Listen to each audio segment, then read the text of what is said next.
cheer or what. I think they've just gone right into their match was to follow. I believe their match was to follow the match between Pat Patterson and Ivan Koloff. They didn't wait for introductions or nothing. And Leroy now drops 2 taps to the shoulders of Ole Anderson. And everybody in the place is standing, and Leroy catches him an elbow coming out. Down he comes with another one. I'd like to remind all our fans in the Guelph area that Maple Leaf Wrestling returns to the Guelph Memorial Gardens this coming Monday, November the 2nd at 8 p.m. But tomorrow night in Toronto's Maple Leaf Gardens at 7:30 p.m., Frank Tunney has come up with another super card.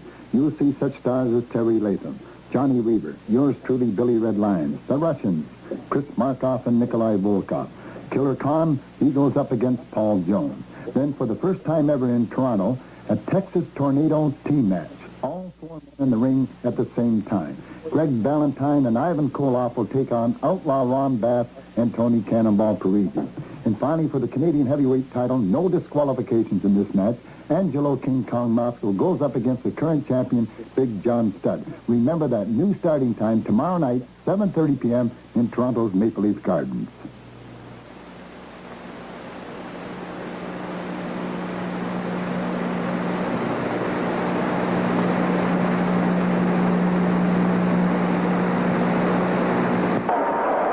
What a crowd pleaser this guy is.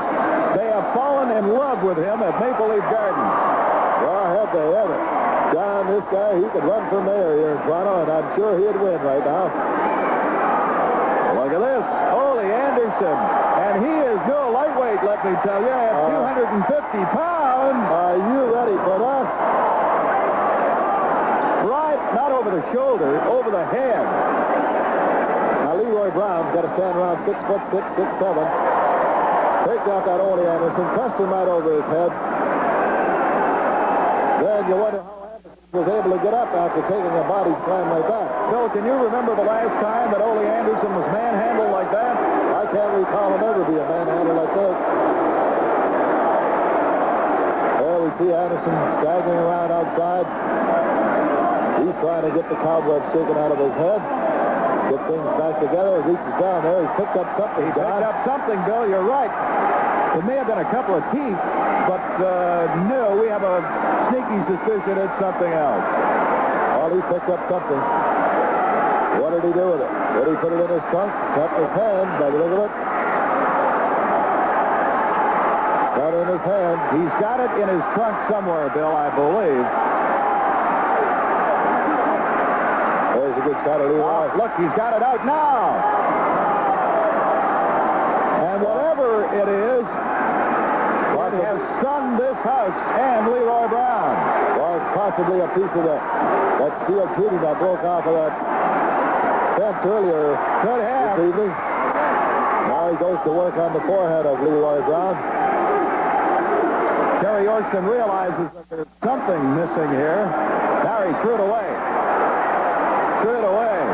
Well, he got rid of it in time then, because I know Terry Yorkson will be caught on, and no doubt he will disqualify him now. It's Anderson turning it on.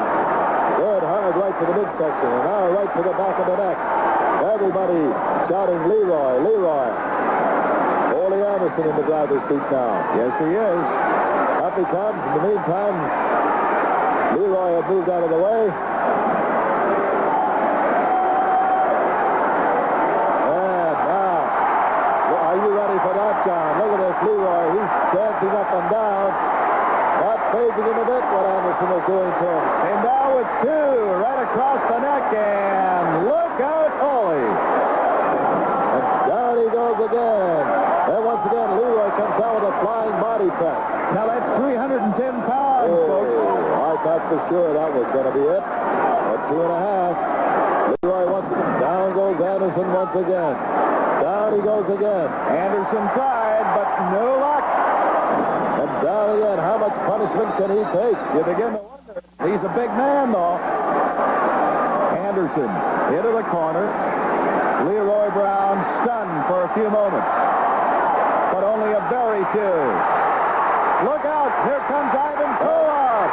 Pull out, back into this. And he catches Leroy right upside the head with that big boot of his. But Terry Olson, he's rang the bell. We're going to have a disqualification here, John, I'm sure. Oh, there's no question about it.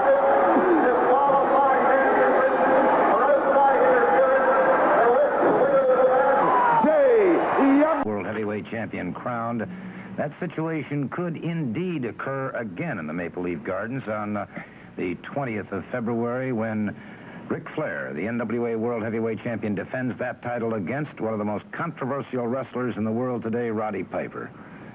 Well, let me start out by saying that Toronto, Canada, and Ric Flair have gone round and round.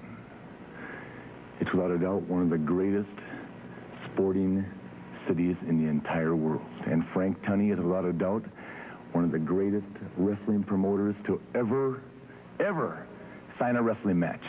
He has made Toronto into one of the national cities with which every great wrestler hopes to pass through.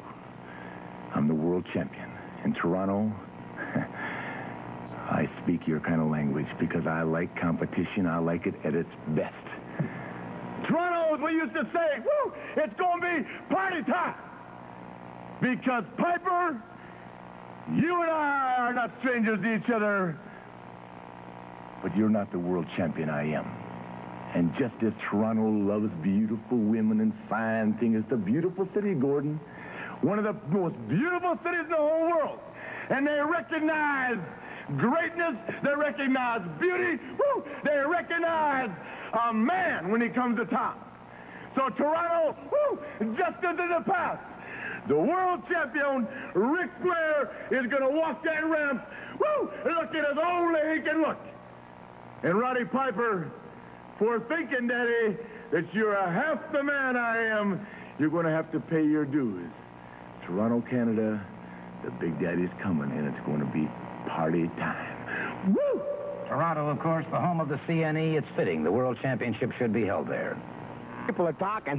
They say, why are people making petitions so Ric Flair won't have to defend this title against RP? So I went and I paid a whole bunch of money. I paid $150 to have this tape shown here on TV so you'd realize, why, look at that. Look at me come out of there like a tiger. Huh?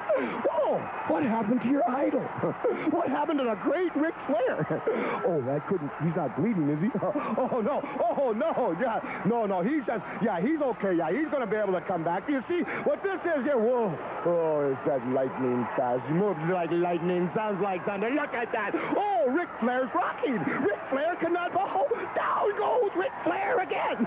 My goodness, his head is bobbing. Yes, yeah. No, it's not time to feed the fish. No, are you kidding me, Flair? Get your buttons up. You see, look at that. Foot in the face, right? All I need to do is beat my chest, man, and swing from a vine. That's it right there. You see, that's why people there in Toronto are saying to me, they're saying, Roddy Piper, please just don't show up in Toronto. Please don't bang his head into the mat like you're doing. Please don't rub his face and humiliate our idol that we have in the Maple Leaf Gardens. I mean, after all, he's the best thing we have. Since you. Oh, Rick, come on, hit me. Do something. You see, folks, what you're watching here, lucky. That was a lucky shot to the belly. That was like, you see down there, that was lucky. That was, well, I'm talking horseshoes and that large nose of his, man. Yeah, I'm not saying that ain't going to be no kind of struggle. But what you're looking at right now is the last time I fought Ric Flair. And you know what happened? At that time, he was United States Heavyweight Champion. You know what happened from there? I became the United States Heavyweight Champion. In other words, I beat him, and all these petitions and all this stuff that you're setting in ain't mean nothing. Yeah, gotta throw me outside, right? He said, aha! Didn't even phase RP. Here he comes like a tiger. Yes, sir, Jack, look at that. Oh, referee says, stop, Roddy, stop. I looked at the referee, I said, take a cab, Jack. You see, folks, that's what I'm talking about. The heavyweight champion, Ric Flair, has got his hands full because Rowdy... Not see the tag, and that really will hurt the chances now of Jake the Snake Roberts and his partner, Johnny Weaver. No doubt that Jake the Snake Roberts is very upset. Fans are quite upset about it, too, but Terry Yorkson has to call him the way he sees him. That's right. He can't see everything, obviously. He didn't see the tag, John, so he's not going to allow it to go on. Well, it can work for you, and it can work against you, and in this case, of course, that didn't help at all. Weaver in the center of the ring. Your buddy Lord Hayes is looking over this way and mimicking something in our direction. Yes, he's saying, well, look at my boys now. They have the upper hand once again, like I told you they would. Yeah, but he wasn't that way 5-10 minutes ago, was he? No, he certainly wasn't. He's up again. The plotting is his combatants. Johnny Weaver, had he made that tag with Jake the Snake Roberts, you know, we're talking ifs right now, Bill. Yes. We don't know what would have happened here in this match. Could have been the biggest upset all week long. Indeed, it would have. Oh, wouldn't that be a feather in their hat? If the Snake only got in there. Now, if is a mighty big word at this point. That's right. Right now, Johnny Weaver has a problem trying to get to the corner. Speaking of problems, like I mentioned before, I don't want to get away from this match. But when Wahoo McDaniels gets a hold of that Abdullah the Butcher, you talk about fellas having problems, that Abdullah the Butcher, he is going to have a problem like he's never had before. And when Wahoo does get a hold of him, I'm going to be there. You got a lot of time. You got a lot of time and respect for Wahoo. Huh? Oh, have I ever. Look at Johnny Weaver. Weaver, who conducted himself so very, very well in the early going and mid-portion of this bout, in so much trouble. He made the tag with Jake Roberts. Terry Orkston didn't see it. He ruled Roberts back to his corner. There we see Jake the Snake. He's facing up and down. He was up on the second rope there, attempted to come in. However, Terry Orkston's right there. He knows. Jake the Snake knows that Yorkston's going to put him out as soon as he jumps in, if he doesn't make that tag. The Russians haven't been on the scene that long, but what a splash they've made. Well, they're the Middle-Atlantic Tag Team Champions.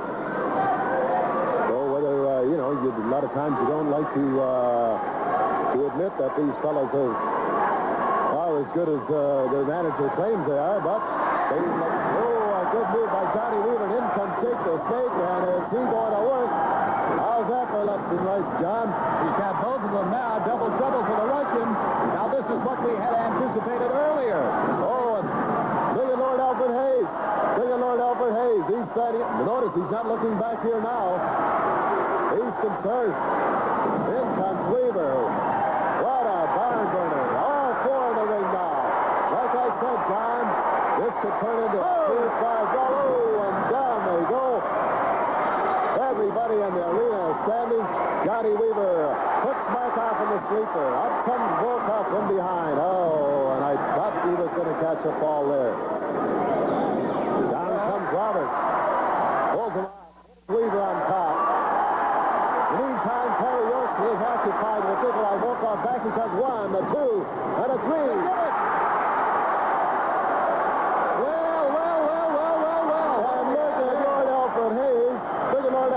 He's beside himself. He can't believe what he sees. He cannot believe what he sees. John, let's go over to Norm Kimber. Remember, this is the curfew match.